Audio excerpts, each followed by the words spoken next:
নমস্কার। আজ 25শে বৈশাখ, গুরুদেব রবীন্দ্রনাথের পুণ্য জন্মদিন, 166তম জন্মদিবস। আজকের এই পুণ্য লগ্নে আমরা সবাই কবিকে প্রণাম করি।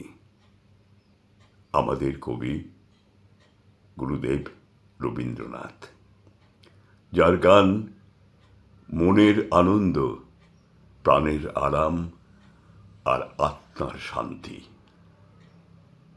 আজকের এই পুণ্য প্রভাতে কবিকে প্রণাম জানিয়ে বলি কটা কথা। হেমেন্দ্র কুমার রায় লিখেছিলেন, শোনাও গুরু জগৎ জোড়া মানবতার গান, শোনাও গুরু জগৎ জোড়া মানবতার গান, মহাঋত্বিক বাজাও বিনায় বিশ্বজনীনী তান।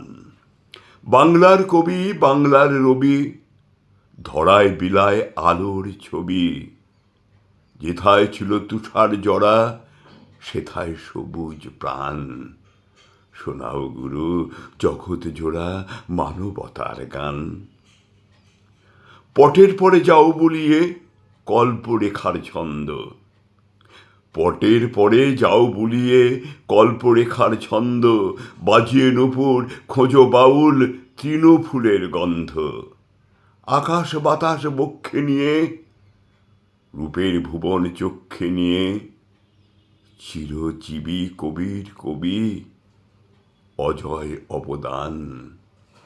শোনাও গুরু জগৎ জোড়া মানবতার গান, শোনাও গুরু জগৎ জোড়া মানবতার গান।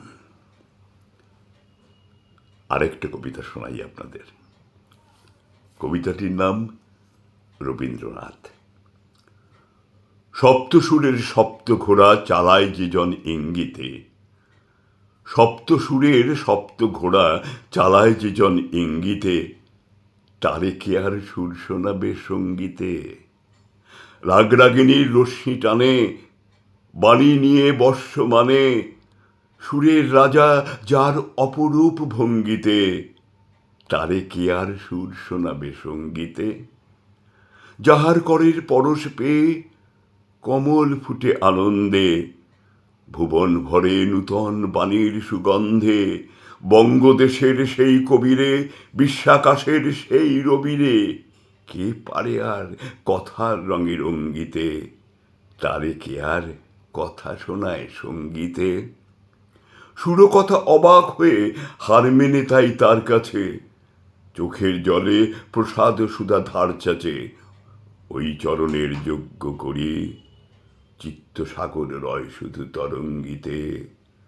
কথা ও সুর তাই ভেসে যায় সঙ্গীতে।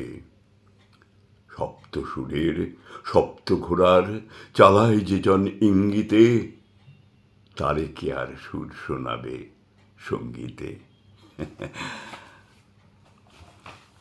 প্রণাম কবি।